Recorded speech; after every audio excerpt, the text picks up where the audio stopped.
Mabuhay everyone! Ang ating lesson ngayong araw or topic natin na pag-uusapan ay kung paano isolve ang point by serial correlation. So, ano nga ba talaga ang point by serial correlation?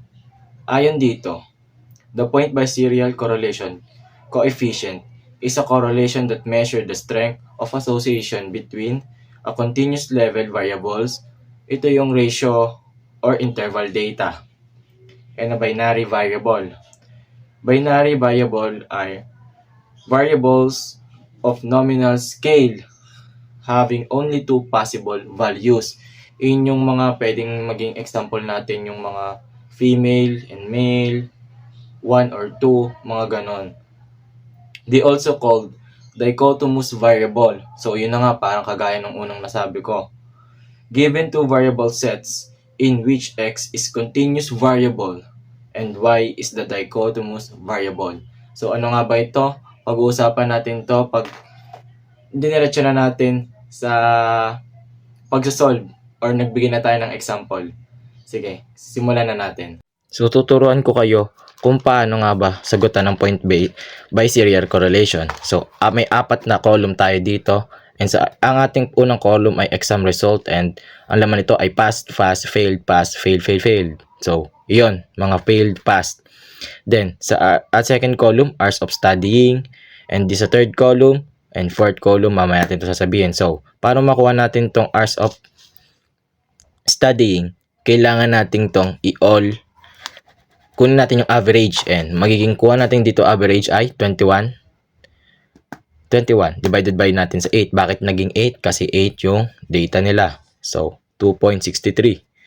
Then, dito naman, para makuha natin to, kailangan nating 2 gawing yung ang ating nasa column na to, kailangan nating minus sa 2.63. So, 2 minus 2.63, negative 0.63. Ganun lang din gagawin natin sa iba. So, sa pangalawang column, ang gagawin natin dito ay lalagyan lang natin ng i-squared lang natin to. Itong mga nasa third column. Then, matik na lalabas dyan ay puro final. Puro yung positive. So, ang magiging total natin dito ay 26.4. So, ito na ang ating formula for point by serial correlation. So, yan.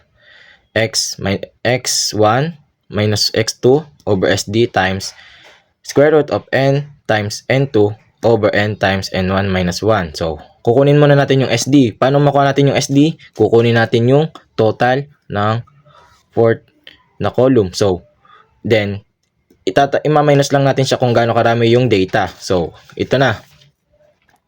Yung magiging 26.4 divided by 8.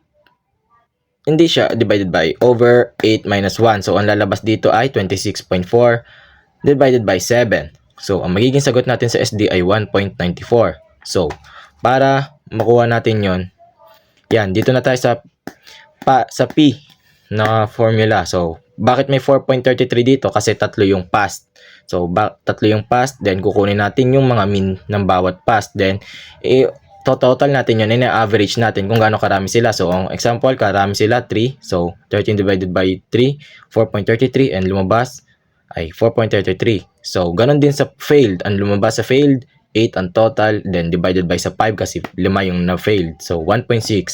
Then, di-divide natin sa 1.94. Then, ang lalabas, pag nasolve na natin to, ang gagawin natin, ang kukunin natin tong, pag nasolve natin to, ang lalabas dyan ay 1.41 times.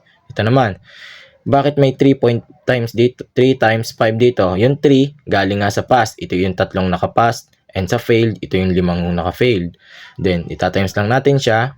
Then, pwede nyo nga pala sila guys na idiretso sa calcu para hindi na kayo mahirapan. Ano yun? Life hacks yun, boy. Then, 8 times 8 minus 1. Then, ang lalabas dyan, diniretso ko na yan para isang pasadahan na lang. So, ang magiging final answer natin dito ay 0.52. So, 1.41 times 0.52 equals 0.73. Therefore, the result is strong positive. Oh, bakit naging strong positive? Kasi 0.73, 0.7 to 1 is consider a strong positive. So sana may natutunan kayo. Yun lang. Salamat.